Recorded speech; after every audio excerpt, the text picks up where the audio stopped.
Hello everyone, on behalf of the Mindalia TV team, welcome to Mindalia live streaming. Today we're being joined once again by Dan Blanchard, an award-winning and best-selling author, speaker, and educator.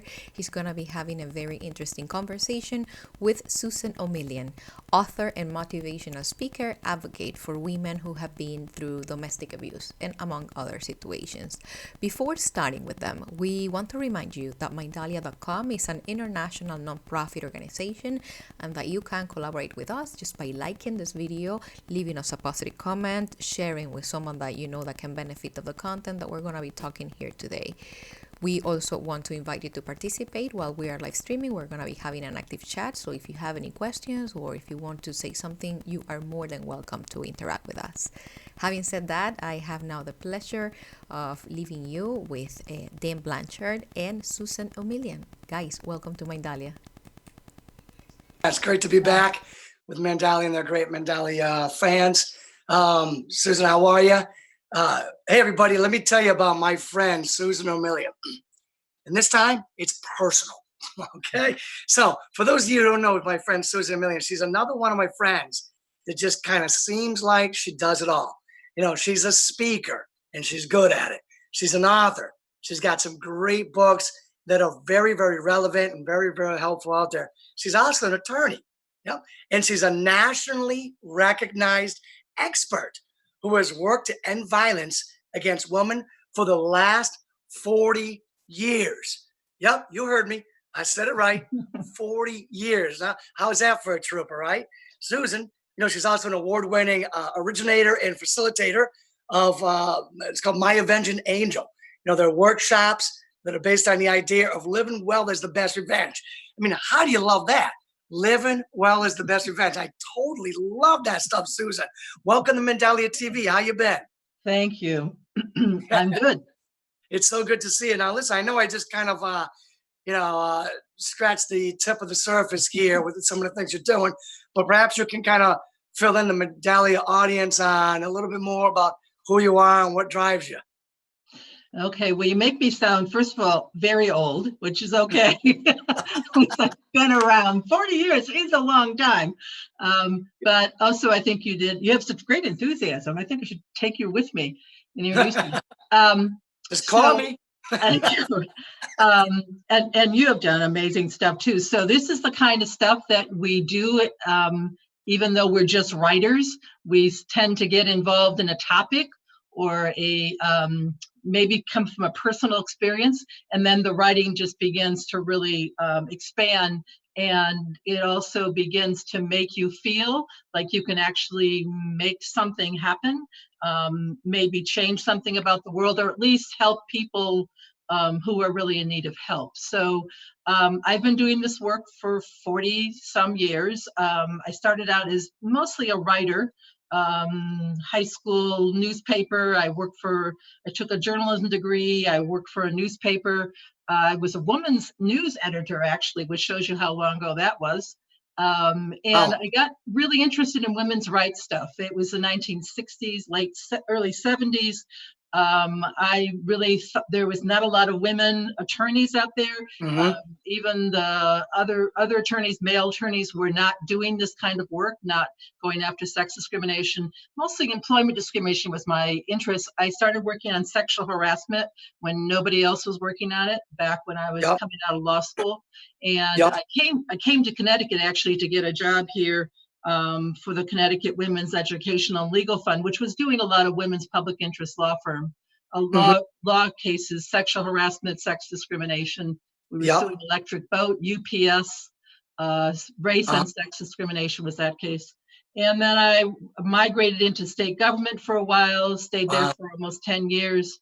And I left my job in a political kind of situation. I really didn't want to lose my job, but I was sort of forced out. And then I thought, what am I supposed to do? What am I going to do? And I started writing. I actually decided to start writing novels, which I had never done before. You know how that negative critic in your head is like, well, you can't write a novel. So I took that one on.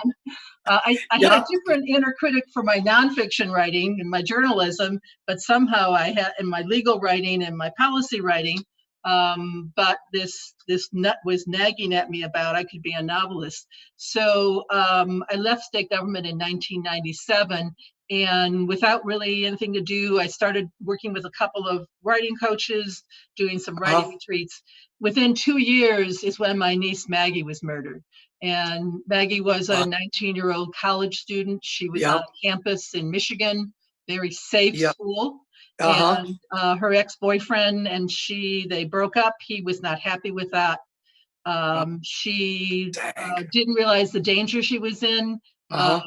There was no physical violence in that relationship, so he never hit her. But there was other kind of emotional abuse. She thought she could handle it all by herself.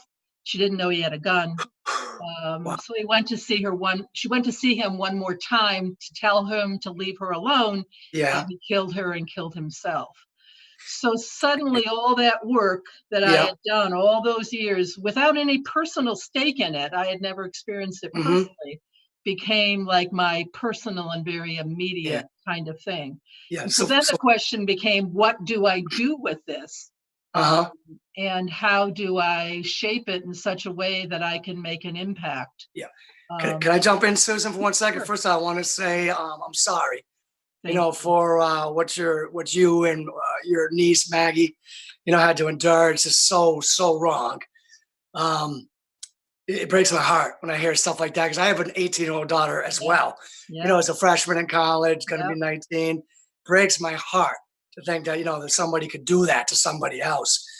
And I remember when I was a little boy, it was probably like in the 70s, and I cannot think of the name of the case, but my mother was friends, or at least an acquaintance, with somebody that made, I think, national headlines. Her ex-husband killed her, and I don't know if there was somebody else in the family, her sister or whatever. And there were some laws that were enacted because of it in the 70s. And I don't know if you remember the case. Well, you're probably talking somewhat about Tracy Thurman, who was Tracy's in mind. The Torrington case that changed. She was not killed. She was seriously disabled. He actually stabbed her a number of times when the police were actually present.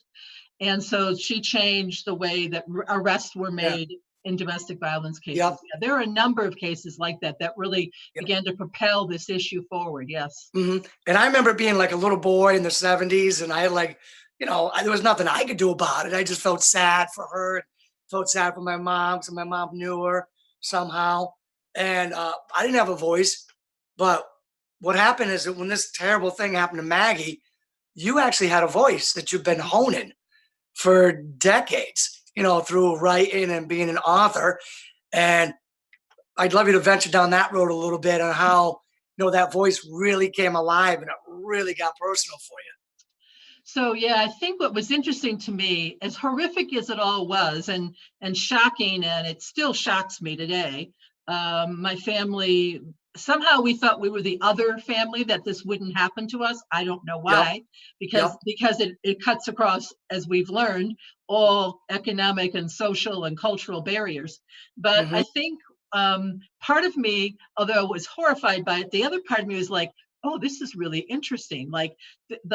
Everything I'd ever done came to that moment. Like I was waiting for this moment in some way. And if I could congeal some of what I knew and be able to move it forward, I knew I couldn't do anything. This is kind of that moment of, when you're going through grieving, that denial to acceptance. I couldn't change anything about what happened to Maggie. But in that moment of her death, because she didn't, no, because he had never physically assaulted her. In that moment of her death, she knew that she was a victim and she may not get out of that room alive. And so she didn't have a chance to move on. So what I got the idea was I wanted to help other women who could move on to not only move on, but to really begin to thrive. I started using the word thrive. Victim I love that. To thriver, and to see if I could build some kind of material. I'm not a clinician. I'm not a social worker. I'm a lawyer, but that doesn't mean a lot in many circles. But I think I had an experience of my own process because I was on my own journey now I don't want to get stuck in my anger. I didn't want to get stuck as a victim. I had to also take this journey. So I started thinking about it. And the thing that really clued me in was because he killed himself, which was actually a gift to us in some way. That's a sad Hmm. thing for his family, but we didn't have to go through all that court process. Yeah, that would have been terrible. And him saying, oh, she asked for it, or whatever he was going to say, that I needed to get revenge. And that's where I got living well is the best revenge. I love that. Yeah, that started me on, okay, so I'm not going to get the traditional revenge of going to court and whatever that Mhm. closure may or may not be. But how could I, and I wanted to offer that to other women, Yep. that if somebody abuses you, that person, yeah, you could prosecute him and stuff, but they're still never going to really apologize to you. They're never Uh-huh. going to get it. And if Yeah. they do, bless their heart, and that's a great journey they have to go on. That's not about you, that's about Yeah. them. Well, I So tell you, that's really Susan, that's I the love core of your it. philosophy. Like when I talk to people that are in a tight spot, going through some rough times, I always say, first thing you're going to do is survive. And Yep. then after that, you're going to thrive. You Yep. know what I'm saying? Like it's a survivor, thriver. It goes hand in hand. But first, let's survive this. And then you're going to get so far beyond this someday. You're going to get so strong that you're going to be a thriver. Now, I know that Maggie didn't go through this whole cycle of abuse. It was just like this young man snapped or whatever. But like, what is it about the young ladies that do get stuck in these abusive relationships, this cycle of abuse? And it's like, the outside world just goes, well, why don't you just call the cops? Or why don't you just leave them? Why do you keep going back? I mean, can you help us like understand that a little bit better? Why it's so hard? Well, I think there's two parts to it. One of the things that I did after Maggie was killed, in addition to all the other things that I did, because I was on fire, as you would say, Yeah, is yeah. I started working with men who have been arrested for domestic violence, because I had that same question. Maggie was really smart. She was top of her class. She was going to a really good school. Why didn't she pick this up sooner? Why didn't she know she was in so much danger? I think the key to it, and I don't know if it's the way, I think it's the way sometimes we socialize women, but also the way that we socialize men, which means socialization means how we learn the rules of our society, the gender roles, Hmm. that women are taught still to be, I wouldn't say submissive, but to please, and to Yep. always feel like, I'll just give in a little bit here and it'll be okay. Whereas men are taught to be much more aggressive, which is not a bad thing either, but sometimes that turns into manipulation. And that manipulation is so good. I mean, that man manipulated Maggie, even though she knew she shouldn't go to his room that night by herself, to Yep. come, and she thought, well, I'll tell him one more time to leave me alone. And he manipulated her kindness to come in that moment to do. And to do that kind of manipulation, you have to be really good at it. So when I started working with offenders, I started, and we started talking about it. In their mind, that whole process is, they're also confused about what the rules are. I had a young kid come into my offender group one day and talk about, well, I wouldn't be here, I wouldn't have got arrested if she would have just submitted to me. And I'm like, what do you mean submit? And That sounds crazy. I know, and the other guys in the room are like, oh God, don't say that to her, But Yeah. he didn't know what a healthy relationship looked like. And so the other thing we don't teach our children, and we don't teach in our society, and think about it, there are not a lot of programs on TV that show you healthy relationships. No, and they don't teach They it in don't school. I show don't you remember them teaching it in school.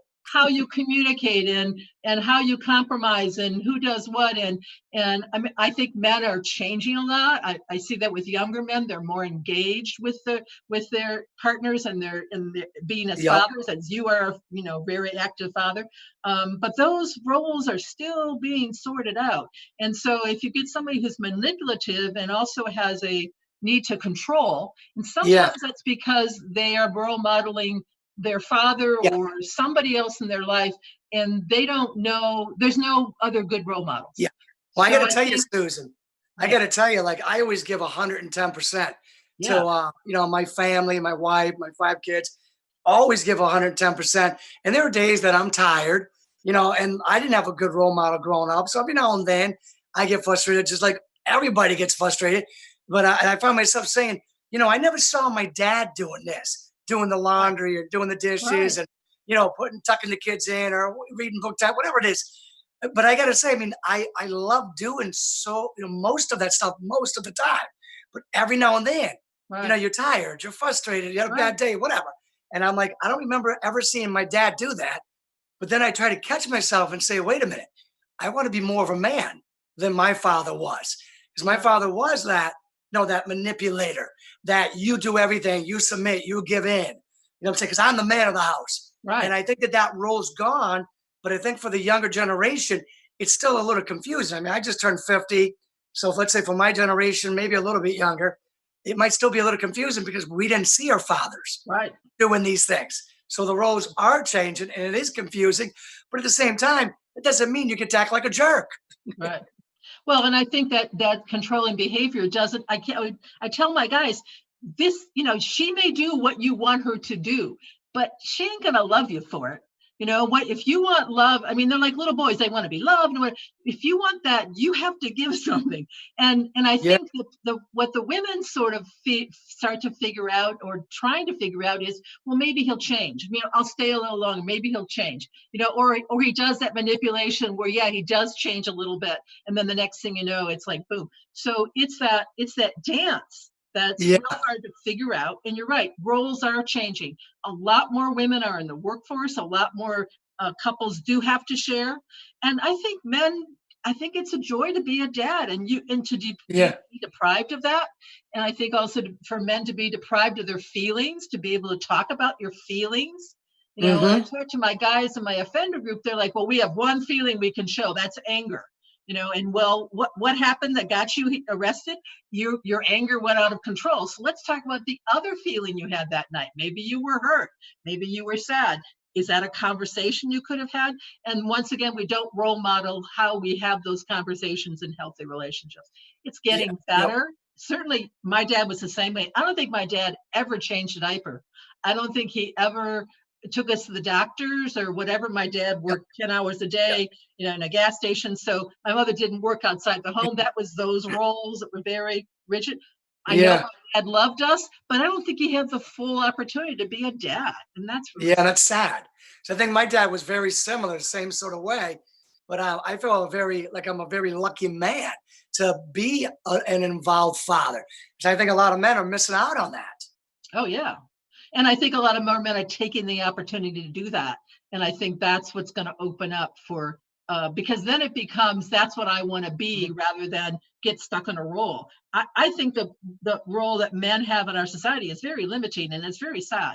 And so if we can expand that and you're not a sissy and you're not a real man, then I think if we can redefine that, I think it's also going to help women because then women aren't taking on all this to say, okay, so I got to do, no matter what, I've got to submit and take care of the kids. Yeah. And I really could, do something that would expand our family and would give us more opportunities. So those. I think we need more educational programs, maybe in the schools and out in society, and teaching men what real men are. Yeah. I mean, so they don't have to feel like they're forced to be like manipulators or forcing people to submit to them or even ranking on each other or even getting violent and using aggression. I mean, they don't have to go down that road. Right. One of the things I did recently, there are more programs like that. There's a program that's called Teaching from Boys to Men, and they're actually using athletics around that, using the team kind of thing. I recently did a presentation, a conference at a men's prison in Massachusetts. And it was very interesting. There were about 80 guys in the room. About half of them were there for killing or attempting to kill their partner or wife. And I did the basic domestic violence 101, warning signs, cycle of violence, the stuff we're talking about, being a man, showing your feelings. And then I showed a video with several men who used to be abusive, who had made some changes and hear how they're thinking. The guys looked at me like, why didn't anybody ever tell us this? They should have. Somebody should have told. They are 25, 35 years into a life sentence without parole. Yep. And I got to tell you, Susan, whenever me and my wife are watching TV and something's on the news about a woman disappears, like my wife is like, her husband did it. I know her husband did it. And who's the first person the police look at? The husband. Yeah. And I just sit there and I look at these patterns and then whatever, a few weeks later, it comes in the news again, her husband did do it. Yeah. And I'm like, how sad is this? The first person the police look at and the first person my wife accuses is the husband. Yeah. And more often than not, they're right. I'm like, that pattern is so sad. So the question you asked in the beginning, why do women stay? I think the other question we have to ask is, why do men do this? Why do we socialize men in such a way that they're likely to get there? I mean, then we have to undo it for them to get to be real people. I mean, that's kind of stupid. I mean, we're spending a lot of time socializing men in a way that's, I mean, I see the people like you and my brothers having to go against your socialization to be a real man. That's like really nuts. Yeah, I think a lot more needs to be done on this because the roles are changing and it is confusing. And I'll admit it. Sometimes I feel confused. Like, am I giving in too much? Am I being a real man, or was I just too assertive there? Right. Was I just stingy with my time there, or am I giving too much and people are taking advantage of me? So the whole roles thing is confusing. But I also know, Susan, we got to wrap up the show in a few minutes Okay. because Mia's going to be coming back on. So just like in closing, could you like help us like understand like where should we be going with this national discussion? Well, I think a lot of the Me Too movement has really helped sort of bring out victim points of view and the effects on women and children. A lot of the women I work with who've come through domestic violence and sexual assault as adults will tell me about childhood abuse. And so it sort of sets themselves up as victims, as vulnerable people that a manipulative person can take advantage of. So that's one thing. I think it's educating victims more about that there are services to help them, that there are warning signs, and to get help. And to call the police, even if you think it's going to be a big hassle, it's still, I wish Maggie would have called the police rather than what happened to her, even if it would have given her some hassle. Secondly, Yeah, I think men need to be more aware of this. And I think what we have to understand, and what my books are about and my workshops have been about, and whatever I've been doing in the last 40 years, particularly the last 20 years, is about the journey. We're all on a journey. We're all going to have a struggle. We're all going to have some moment of transformation, hopefully, when we begin to see that there's something else we can do here. And maybe it's giving back, and maybe it's writing a book, and maybe it's producing a film, or maybe it's something creative, but those personal stories can make the difference. And I think in that personal story, we can find all the pieces we need to see that journey and to know we can take it someplace else. All stories are in fact journeys. Yeah, You know, I agree. you probably know this from writing stories, is that we keep telling the same story over and over again. You know, what happened to you? How did it transform you? And where does it take you? And I think if we can see that as a journey, then we don't get stuck in places and we start to move more. And that's what I think my work's been about. And it's been an opportunity for me to articulate my own journey. But I think what's most important is to help other people to see it. I can see that I've changed some people's lives. They've changed my life. And Yep. if we don't I think we're here to help each other. And so I agree. I think that's what writing and movies and any kind of story can help people do. We inspire each other. So I agree. We all have a story. We all have a voice, and we should exercise that story, that voice for like the betterment of society. Right. No doubt. So I know Mirna, you're getting ready to come back on to close us out. You still there, Mirna? Cool. Welcome back. Thank you for being with us. Before we leave, we want to ask Susan, where can our audience find you, Susan? Okay, so I have a website. Of course, I have a website, and it's called The Thriver Zone, THRIVERZONE.com. And on there are my books, also my free workshops coming up here in Connecticut, and information about my speaking and my training and anything else that I can put up there that helps people to have resources to make sure they're safe and that they can move on after abuse. Dan Blanchard, where can our audience find you? All right, danblanchard.net, granddaddy6.com, all the social medias, Facebook, LinkedIn, Twitter, Instagram, Pinterest, YouTube, all over the place, Amazon, and definitely check me out on Mindalia TV. Woo, woo, Mindalia. Thank you again. Thank you for allowing the Mindalia TV cameras for being a channel to your ideas. Before saying goodbye, we want to remind you that Mindalia.com is an international nonprofit organization and that you can collaborate with us by liking this video, leaving us a positive comment, subscribing to our channel, or sharing our content with someone that you know that may benefit of what we have shared today. Having said that, we have nothing else to say by now, just saying goodbye, and we're very grateful for your time. Bye-bye.